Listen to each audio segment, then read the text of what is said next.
Assalomu alaykum aziz do'stlar, sizlar bilan yana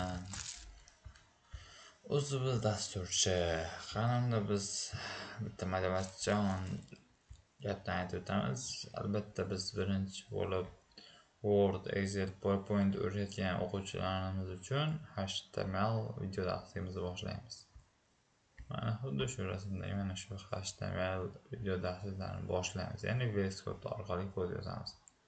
Aytgancha shuni eslatib o'tamanki, shu 3 osini tugatganlar bo'lsanglar, HTML, CSS, Bootstrap, Tailwind, CSS, JS, React'larni tugatib, sizlar frontend development dasturchi bo'lasizlar.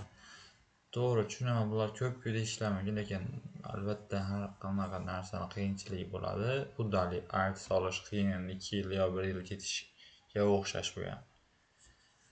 Birinchi o'rinda shu meni UZB dasturchi Grab kanalim ham bor. Mana agar nima ikki savollar bo'lsa, shularga bemalol murojaat qilsanglar bo'ladi. UZB dasturchi Grab. Yana bizning YouTube'dagi sahifalarimiz ham bor.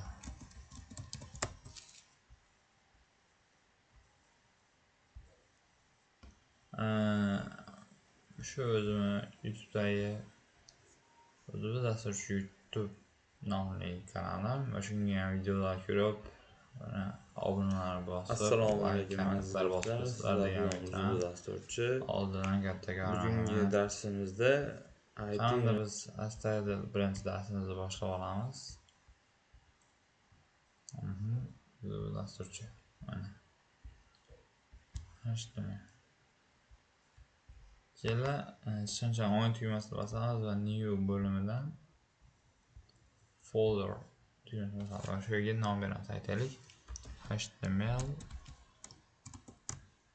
birinchi dars.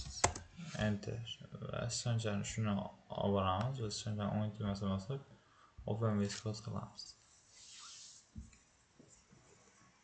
Shundan so'ng mana bizga VS Code'imizni kirib oladi. Kirgandan so'ng xuddi shu new file tugmasini bosamiz tagin. Bosganimizdan keyin mana shunaqa bo'lim chiqadi va index.html deb yozamiz. index.html yozganimizdan so'ng shift 1 da bossak shunaqa undoq yozuv chiqadi va enter da bosamiz. Bosganimizdan so'ng xuddi shu menu tablitsa chiqishi kerak va chiqqandan so'ng body deb aytaylik. h1 hello yo'q. Assalomu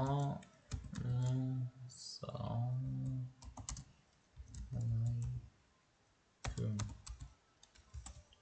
Va shundan so'ng shu index.html olgan olib, shuncha o'yin tugmasini bosamiz.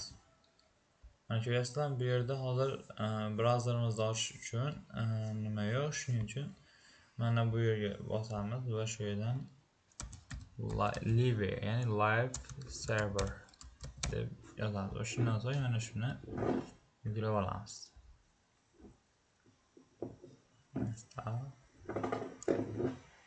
Kutamiz.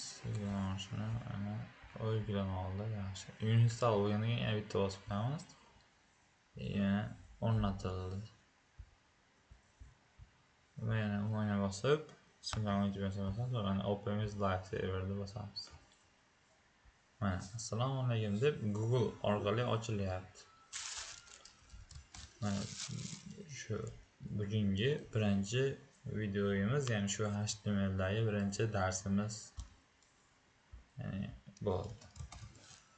Like, kommentlar bosib qo'yamiz. Agar nima xato qilgan bo'lsam, Allohdan uzr so'rayman. Sizlarga katta rahmat.